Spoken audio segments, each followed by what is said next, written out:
Tudo bem com vocês? Vamos continuar nosso bate-papo sobre interpretação textual. Meu nome é Ana Catarina, sou professora de língua portuguesa e hoje nós vamos para a nossa aula 3 de interpretação textual. E nela nós vamos estudar os gêneros textuais. Se vocês estão lembrados, na aula anterior nós estudamos os tipos. Hoje estudaremos os gêneros. Claro que não todos os gêneros, porque não há como delimitar quantos e quais são os gêneros utilizados, sequer no Brasil, que está no mundo, tá?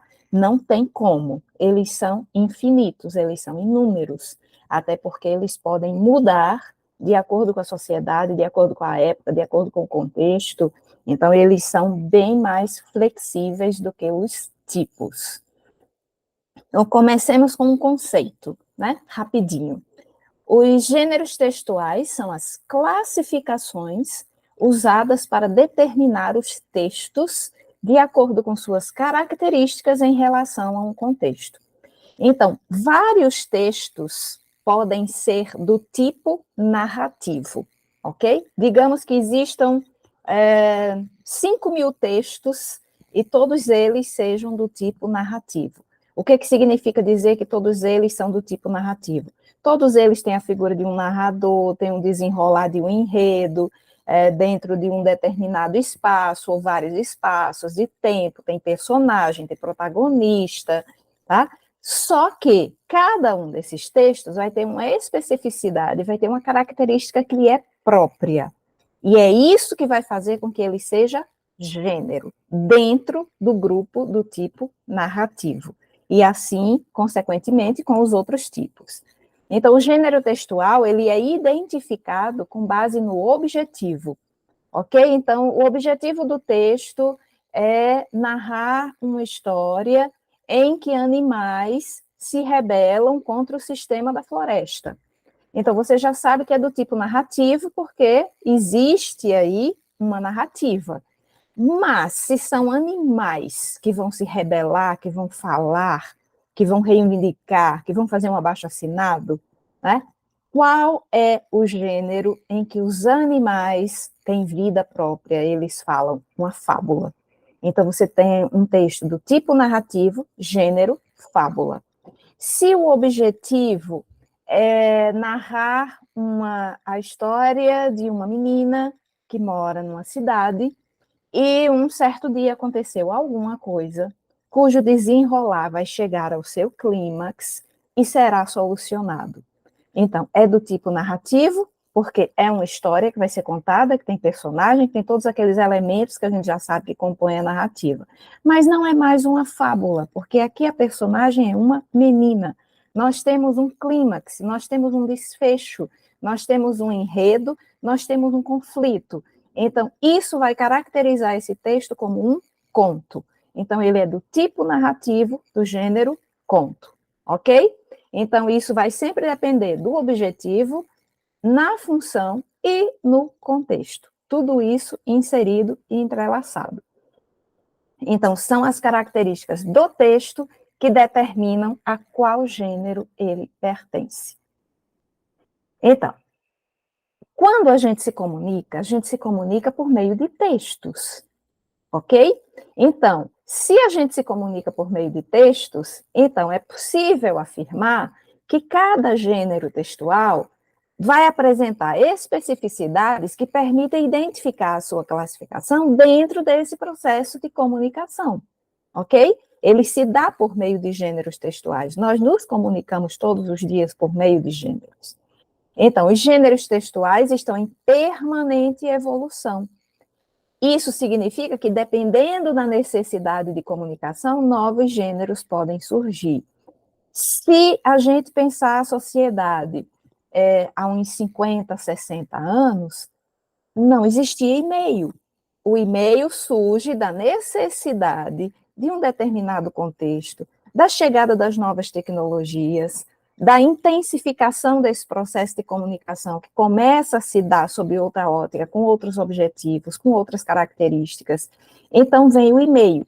Mas o e-mail é um gênero que foi criado do nada? Não. O e-mail ele tem características que são muito semelhantes à da carta. Mas quem é que ainda envia carta pelo correio? Né? Então, a praticidade do e-mail fez com que, dali, houvesse um novo gênero, que, por sua vez, já é a transformação de um gênero anterior. Mas a carta continua existindo com as suas características, também com as suas especificidades. O e-mail é um novo gênero que vem atender a uma outra necessidade dessa sociedade. Se estamos falando, por exemplo, de uma sociedade tribal, é provável que não circulem nessa sociedade, né, e-mails. Vai depender muito de que tipo de sociedade tribal é essa. É uma sociedade tribal próxima, que fica próxima de algumas cidades, de grandes centros urbanos, ou é uma comunidade tribal que vive isolada, por vontade própria? Se esse é o caso, dificilmente vai circular entre eles o gênero e-mail. Tá? Então, o gênero ele está muito relacionado às necessidades sociais, às características e, consequentemente, à nossa evolução, porque tudo isso tem a ver com o processo de comunicação. Então, aqui estão exemplos de alguns gêneros textuais: o blog, a reportagem, a charge, a carta, o e-mail, uma declaração, um bilhete, um relatório, uma nota. Nota aqui está no sentido de uma nota de pesar, de uma nota de esclarecimento, um comunicado, por exemplo, que alguém faleceu, que alguém foi internado, que alguém viajou, principalmente se tratando de pessoas que representam uma nação, um cargo político. Então, nota nesse sentido. Requerimento, cartaz, cartoon, tirinha, rótulo, o rótulo que a gente encontra nos produtos, infográfico, que é um gráfico que vai trazer informação e ilustrações junto, canção, evolução. A canção aqui é que a gente costuma dizer que o gênero é música, mas na realidade música é a melodia. Quando você tem uma letra associada a essa melodia, então você tem o gênero canção. Evolução, nós temos gêneros que circulam na sociedade e que são utilizados pela maioria das pessoas. Nós temos gêneros que são específicos de algumas profissões. Então, evolução, por exemplo, os profissionais de área médica, fisioterapia, profissionais de área de saúde em geral, usam esse gênero. E o que é isso? É uma espécie de acompanhamento de um paciente, né? Então, que dia ele chegou, o que ele fez, quais eram as queixas, qual era o diagnóstico médico, que exercícios foram feitos, por exemplo, no caso de uma fisioterapia, no caso da psicologia, como é que se está dando a evolução dessa pessoa, né, em relação a si mesma, em relação às suas emoções, né? E a evolução mais conhecida é exatamente a do médico, né? Quando os médicos trocam de plantão, é necessário que o médico que está chegando, que o enfermeiro que está chegando, que ele leia a evolução feita pelo profissional anterior para saber o que ele vai fazer com aquele paciente, que tipo de medicação, qual é o caso, né? Então, é um gênero que é específico de uma determinada profissão. Isso também pode acontecer. Então, aqui nós vamos agora exemplificar gêneros de texto que estão relacionados aos tipos que nós estudamos na aula anterior. Então, gêneros textuais narrativos significa que todos eles estão inseridos na tipologia narrativa. Contudo, cada um tem sua característica, dependendo do contexto, dependendo do objetivo, e todos esses fatores fizeram com que ele recebesse uma classificação específica. Essa classificação específica é o gênero, ok? Então, nós temos o gênero romance, o gênero crônica, o gênero conto, o gênero fábula, o gênero biografia, o gênero anedota, que é uma espécie de piada, o gênero telenovela, o gênero relato e tantos outros. Tá? Aqui nós temos apenas um fragmento, uma pequena representação, alguns nomes que são conhecidos. E como todos esses nomes, eles têm em comum o aspecto narrativo, é isso que faz com que eles estejam no grupo, na tipologia narrativa. Mas cada um vai se diferenciando do outro, né? Um romance, por exemplo, ele começa com um núcleo, e outros personagens vão surgindo, novos personagens vão surgindo, novos espaços vão surgindo, novos tempos vão surgindo, e eles vão se entrelaçando à medida que isso vai crescendo. Na crônica, você tem um acontecimento do cotidiano que desperta uma reflexão no leitor. O conto é também um estilo de narrativa em que você tem personagens, tem tempo, tem espaço, tem narrador, mas você tem conflito e clímax. Então, alguma coisa vai ficar tensa, vai chegar ao seu auge, precisa ser resolvido e terá um desfecho. Esse, inclusive, é um ponto que vai diferenciar o conto da crônica. A crônica, ela nem tem conflito, nem tem clímax, embora ambos estejam aí na dimensão do narrativo. Vale também salientar que a crônica é um gênero de texto tão flexível que ela pode perpassar a maior parte das tipologias. Eu posso ter uma crônica em que a tipologia narrativa é o mais comum, mas eu também posso ter crônicas que vão perpassar a tipologia argumentativa, a tipologia explicativa, a tipologia dialogal, tá? Então, basicamente, o que vai definir se ela é narrativa é o objetivo. O objetivo é defender uma ideia, a tipologia vai ser argumentativa. O objetivo é contar uma história, a tipologia vai ser narrativa, ok? A fábula nós já exemplificamos, em geral são seres inanimados que possuem fala e características de seres humanos. A biografia, né, bio, vida, grafia, escrita sobre a vida de alguém. A anedota é uma espécie de piada que se conta, é um texto curtinho. Telenovela já é uma especificação da própria novela, que é um gênero à parte, então quando vem para algo que é televisivo, se transforma em telenovela. A mesma coisa do jornal. Você tem um jornal e tem o telejornal, né, que vai ser televisionado. Então, na novela, em relação ao romance, a diferença é que a novela, ela já começa com todos os núcleos ali, os núcleos que vão existir, o núcleo, por exemplo, dos personagens que são do Rio de Janeiro, o núcleo dos personagens que são da comunidade, o núcleo dos personagens que são do Leblon, né? A gente vê muito isso, inclusive, nas telenovelas do Manuel Carlos, né? Que ele gosta muito de retratar situações no Rio de Janeiro. Então, esses núcleos, eles já são os mesmos núcleos que iniciam, são os mesmos núcleos do final. O que vai acontecer é que eles vão se entrelaçando, e no final esses núcleos estão misturados. Ao contrário do romance, em que os núcleos vão nascendo novos núcleos à medida que a história vai se desenvolvendo. E um relato, algumas pessoas diferenciam, por exemplo, que o relato ele precisa ser de um fato real, de algo que de fato aconteceu e que é verdade. Tá? Essas outras narrativas, elas também perpassam a ficção. Né? Eu posso inventar uma história, então essa narrativa pode ser ficcional ou não ficcional. Agora, gêneros que estão dentro da tipologia descritiva. Uma lista de compras, um cardápio, uma carta de vinhos, um currículo, um anúncio de classificados, como o exemplo que vai estar aqui do lado, tá? Um diário naquele diáriozinho fechado que a gente tinha, que hoje ele também pode ser online, ele também pode estar num arquivo do seu computador, né? Ele vai por datas e o que aconteceu com você em cada uma daquelas datas. Um relato de viagem, por exemplo. Então, em todos esses gêneros aqui, você vai perceber um aspecto descritivo muito forte. Até porque, né, é a descrição que vai definir o que você vai comprar, o que você vai consumir, né?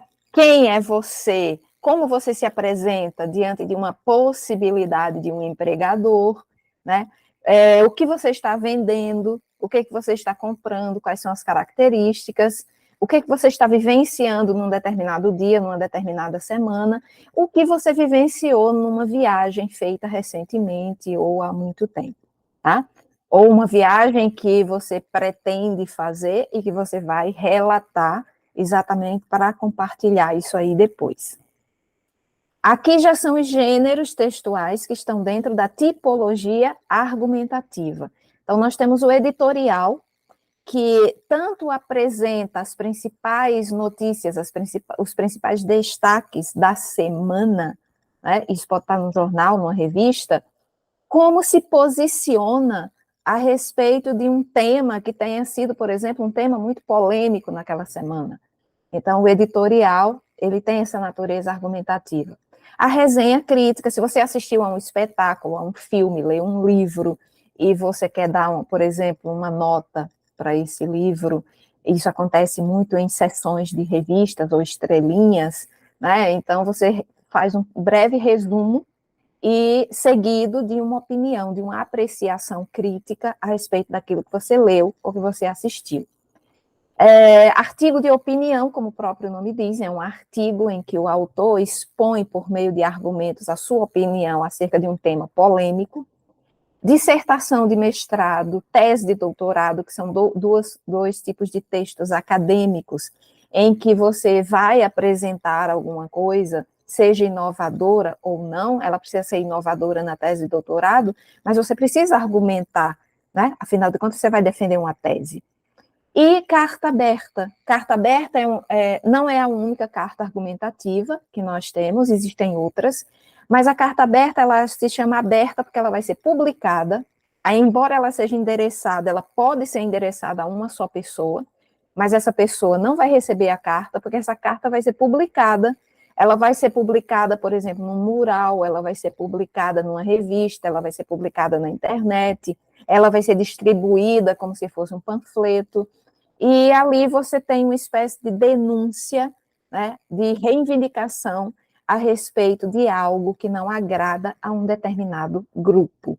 Então, você precisa argumentar, né, precisa dizer o que precisa ser feito, por que aquilo incomoda, quais são as medidas a serem tomadas. Então, o argumento vai estar presente, sem dúvida nenhuma. Gêneros textuais da tipologia expositiva. Uma ata de reunião, um seminário, palestra, uma enciclopédia, trabalhos acadêmicos como um todo, embora existam aí alguns, né, que vão permear outras tipologias, mas, como já foi dito, vai depender do objetivo do trabalho. O objetivo é que vai encaixá-lo numa tipologia e vai dar a esse trabalho um nome específico, que é o gênero. E verbetes. Verbete é um texto de natureza expositiva, em que você, por exemplo, vai explicar um significado de uma palavra, por exemplo. É por isso que a gente chama verbete de dicionário. Nos dicionários nós temos palavras e ao lado da palavra você tem a explicação, você tem informações, se é um substantivo, o que significa, quais são os sentidos, né? Então, isso é um verbete. E também pode ser um texto curtinho, em que você explica um conceito, em que você dá uma determinada curiosidade sobre algum aspecto acadêmico, esmiuçado, traduzido para uma linguagem mais acessível. É tanto que é muito possível encontrar verbetes em revistas como Super Interessante, por exemplo. Ok? Aí, dando continuidade, nós temos também os gêneros textuais da tipologia injuntiva explicativa, né? Que são exatamente aqueles textos que vão dar orientações, prescrições, né? Do como você deve fazer alguma coisa, ou daquilo que você deseja. Então, regulamento, cartões de Natal, receita médica, receita culinária, bula de remédio, manual de instruções, propaganda. Como exemplo, nós temos aqui essa propaganda sobre a dengue, né? A dengue não acabou, proteja a saúde da sua família. É muito comum nos gêneros dessa tipologia, os gêneros, né, que estão na tipologia injuntiva explicativa, é muito comum você encontrar verbos no imperativo, ok? Porque como são textos de natureza procedimental, como você procede, como você vai fazer, qual é seu primeiro passo, o que você faz primeiro, o que você faz depois, né? Então, os verbos no imperativo, eles nos ajudam a assimilar exatamente cada uma dessas partes. Em geral, os verbos estão no imperativo, não estando no imperativo, você vai sentir que existe um valor de imperativo. Os textos, os gêneros, né, que estão dentro da tipologia dialogal. A entrevista, que nada mais é do que um diálogo entre duas pessoas, né? Um debate, que também é um diálogo entre duas pessoas, só que dessa vez cada um ali provavelmente tem uma ideia, defende um ponto de vista diferente, então isso também vai permear o argumentativo, mas tudo depende do objetivo. O objetivo é convencer, ou o objetivo é discutir ideias, né? Sendo discutir ideias, a partir de fala, você vai ter como predominante, né, exatamente a tipologia dialogal, e aí o gênero seria debate. Diálogos em geral, que não tem a presença do narrador, um bate-papo na internet, um bate-papo no WhatsApp, um bate-papo pessoalmente numa mesa de bar, por exemplo, reunião de trabalho, né, em que um vai conversando com o outro, em que isso se estabelece por meio de diálogo, por meio de falas, por meio de intervenções, e essas intervenções são dos interlocutores, sejam no mínimo dois, né, para ser um diálogo, mas podem ser mais de duas pessoas. Então, aí nós teríamos exatamente os gêneros que estão na dimensão da tipologia dialogal. E, finalmente, os gêneros que estão dentro da tipologia preditiva, que é aquela que prediz, né? Que diz antecipadamente sobre o futuro. Então, nós temos alguns exemplos aí, como previsão do tempo, horóscopo, profecias, alguns provérbios, cartomancia, né? Então, uma cartomante, por exemplo, ela vai ter um texto de natureza preditiva, porque ela vai dizer ali o que vai acontecer, o que pode acontecer, né? E aqui nós temos como exemplo a previsão do tempo, que é um texto que faz parte do nosso dia a dia, principalmente quando é necessário a gente acompanhar essa previsão, até para saber como vai ser o dia seguinte, para nos organizarmos, ok?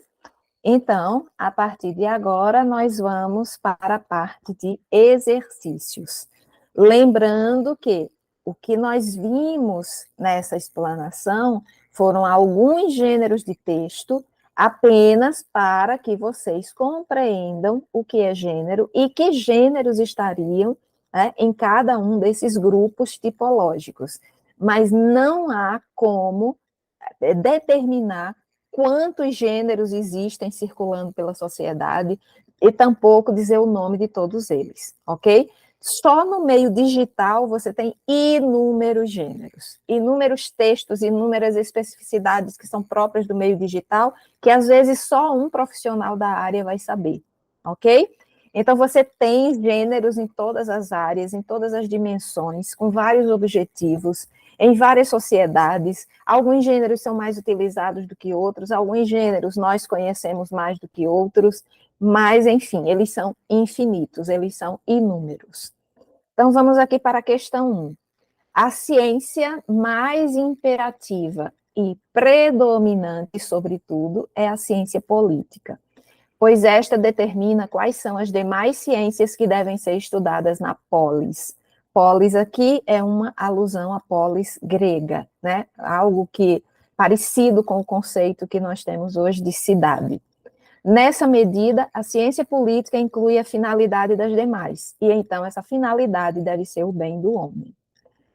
O gênero textual utilizado pelo autor é, né? Esse texto é de Aristóteles, o filósofo grego, está adaptado.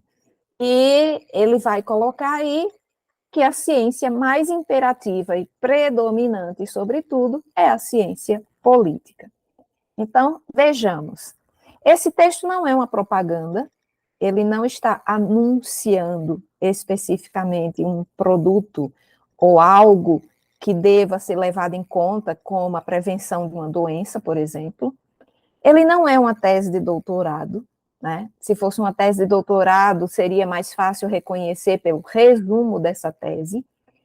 E não é um texto preditivo, porque não está predizendo algo sobre o futuro. Então, nós temos aí sim um texto de opinião.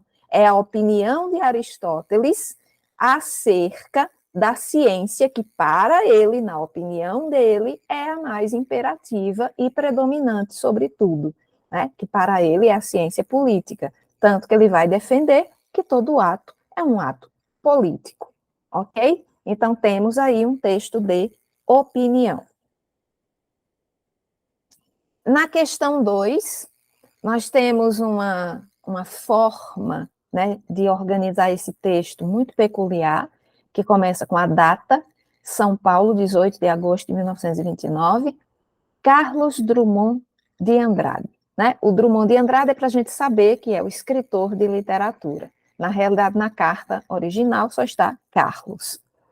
Então, já temos aqui uma estrutura que é muito própria da carta, né? A data, o vocativo, né? A introdução, o desenvolvimento, a conclusão, a expressão de despedida e a assinatura. Não temos todas as partes aqui, mas temos algo que já faz, né, com que a gente caracterize isso aí como gênero carta.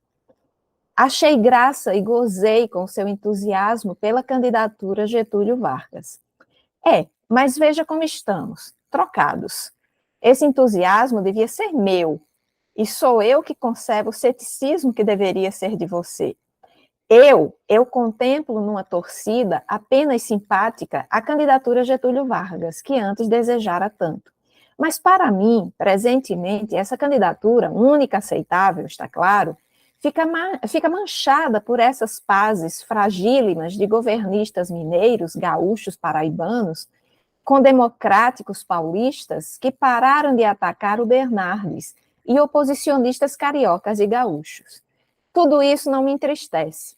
Continuo reconhecendo a existência de males necessários, porém me afasta do meu país e da candidatura Getúlio Vargas. Repito, única aceitável. A carta é um gênero textual em que existe sempre um emissor, que é o remetente, e um receptor, que é o destinatário. No trecho acima, a carta escrita para Carlos revela um exemplo de carta pessoal. Tanto que, se você olhar para a carta, você vai ver que existe uma certa intimidade entre os interlocutores, né? Algumas informações entre parênteses, que eram coisas que talvez eles compartilhassem ou não compartilhassem. Então, a carta do leitor é uma carta que você escreve para uma revista, para elogiar, para corrigir alguma coisa, e está normalmente numa seção chamada cartas. A carta comercial é aquela que, como o próprio nome diz, circula no comércio, né? Ela é mais administrativa, e a carta aberta já foi explicada anteriormente, que é uma carta, né, que vai ser publicada e normalmente com algo que precisa ser reivindicado. Então, aqui no caso, nós temos uma carta pessoal, de pessoa para pessoa. Experimente a nova e deliciosa barrinha de chocolate Azteca, com mais de 70% de cacau e 0% de gordura saturada. O enunciado acima ilustra o gênero textual propaganda, né? Está bem explícito. Experimentar uma deliciosa barrinha, né, de chocolate Azteca. Então, não é uma notícia, não é um editorial, tampouco um bilhete. Os gêneros textuais englobam também alguns gêneros orais. Geralmente, eles são considerados textos expositivos que possuem o intuito de expor alguma ideia. Das alternativas abaixo, a que não faz parte dos gêneros orais, ou seja, ela não existe na oralidade, apenas na escrita. Então, nós temos o seminário é da oralidade, a palestra é da oralidade, a entrevista até pode ser escrita, mas ela é da oralidade, mas o e-mail apenas na escrita. Então, por isso, a alternativa correta, o e-mail. A comunicação oficial nas instituições, tanto públicas quanto privadas, materializa-se através dos textos escritos. Em virtude do caráter formal e das diversas finalidades dos órgãos, temos uma miscelânea de gêneros que devem ser utilizados a depender do objetivo da comunicação. Esses são os chamados gêneros textuais profissionais. A objetividade presente nos gêneros textuais profissionais tem como propósito, ou seja, qual é o objetivo, né, de que esses gêneros textuais que circulam no meio profissional, eles precisem ser objetivos, eles precisam ser diretos, eles precisam ter clareza, eles precisam ir direto ao ponto, né? Então, qual é o objetivo? O interesse pessoal do leitor? Não, o objetivo não é esse. A difusão em outros idiomas, não, inclusive se for em outro idioma, pode inclusive dificultar, né? A estética do poder público? Também não. Mas a compreensão célere. Célere significa rápida, precisa, né? Então, eu preciso que os textos sejam objetivos, que sejam claros, exatamente para que essa comunicação ela se faça da forma mais rápida possível. Porque no meio profissional, tudo precisa ser decidido com celeridade, ou seja, com rapidez, ok? Então, espero que vocês tenham compreendido a diferença entre tipo e gênero, tenham compreendido como se classifica esse gênero, o que é o gênero, tenham conhecido ou reforçado alguns gêneros que já fazem parte do nosso dia a dia, na nossa sociedade, e fico aguardando vocês para o nosso próximo contato, para que continuemos os aspectos da interpretação. Um abraço e até a próxima.